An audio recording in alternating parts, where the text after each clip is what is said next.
Hi everybody, my name is Hannah and this is Pepper and Pine and I have a recipe to share with you today. We are making Afghan lamb shanks. Now this recipe pairs beautifully with Kabuli palau, which is Afghan rice with carrots and raisins, and that recipe is also linked in the description box below. For today's recipe, we're going to be using an assortment of spices as well as 2 lamb shanks. Now there are different kinds of lamb shanks. These ones turned out okay, but the ones that I'll show you at the end of the video were actually a lot tastier. We're going to start with 1 teaspoon of salt, and I'm going to go ahead and add this into my grinder along with half a teaspoon of turmeric. Even though these spices are already ground, I am going to add some whole spices as well. It's optional to add a little bit of saffron, but it does add a little bit of color.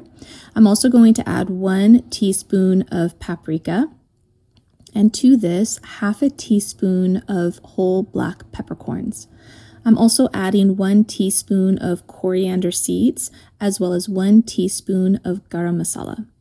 I reserved this grinder just for spices, but you can also grind your spices by hand with a mortar and pestle. I have a stone one that works really well, but it does make the spices a little bit more coarse. Next, I'm going to add all of these spices directly to my lamb shanks. Now, there are a couple of different methods to do this, and you can check the description box below for variations. Because I did add the wet ingredients directly to my lamb shanks, and I actually have a better way to do this. We also want to add 6 cloves of garlic. So we're going to work on some of the wetter ingredients for the marinade. And I'm going to remove the ends of the garlic and the skins, and next I'm going to mash them. You can use a blender for this, but since we only have about 6 cloves of garlic, I went ahead and did it by hand. Next, we want to add our kitchen scraps to our compost bin throughout our cooking process. I always do this. We actually now compost through the city, but I used to compost in my backyard.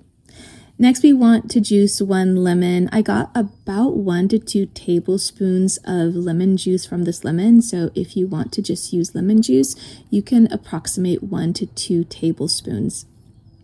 I'm going to add that directly to my lamb shanks with all of the other spices, but I would recommend adding your spices and your wet ingredients together and then coating your lamb shanks. I'm also adding 1 tablespoon of apple cider vinegar, and here's where I would recommend adding the water directly to your pot or Instant Pot rather to your marinade, because it made it too wet and I felt like I couldn't coat the lamb shanks as well as when I did this again without adding the water to the marinade.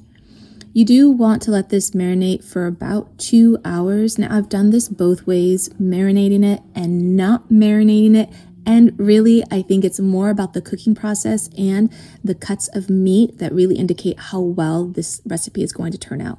You want to cook your lamb shanks for about 1 hour and 15 minutes. I started out with 52 minutes and did a slow release, but that's in part because I wanted to get the liquid that was produced from the cooking process, because that broth is used to make the rice, Kabuli palau, that goes along with this dish. So I went ahead and I put it back in to cook for another 25 minutes or so. Now this is the first cuts of meat that I shared with you at the beginning of this video.